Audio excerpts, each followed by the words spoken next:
Hello বাবা, বলো। হালকু, এই মাসে 20 লাখ টাকা পাঠিয়ে দিস। বাড়িতে এখন অনেক কাজ বাকি আছে, আর তোর ভাই বলতেছে তাকে একটা বাইক কিনে দিতে। ঠিক আছে।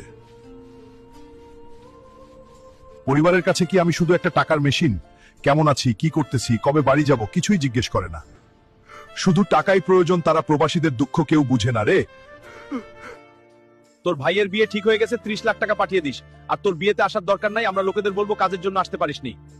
আচ্ছা ঠিক আছে বাবা, চেষ্টা করব। গত মাসে অগ্রিম 2 মাসের টাকা নিয়ে 20 লাখ টাকা বাড়িতে পাঠিয়েছি, আর এখন 30 লাখটা প্রয়োজন। যাই বসের কাছে গিয়ে দেখি পাই কিনা। কিরে মতিন মিয়া, তোমার বড় ছেলে তো দেখি বিদেশ থেকে অনেক টাকা পাঠায়।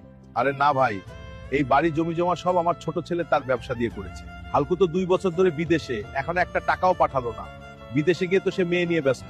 তারপর কি হলো সেটা দেখার আগে যারা এই ছবিটিকে ভালোবাসো তারা লাইক সাবস্ক্রাইব করো। দেখা যাক কে কে এই ছবিটাকে ভালোবাসে। বস, আমাকে কি অগ্রিম 1 বছরে টাকা দেওয়া যাবে? বাড়িতে খুবই টাকার প্রয়োজন। আগে যা, বুর্জ খলিফার মাথায় উঠে আয়নাটা ঠিক করে দিয়ে আয়। আচ্ছা ঠিক আছে বস।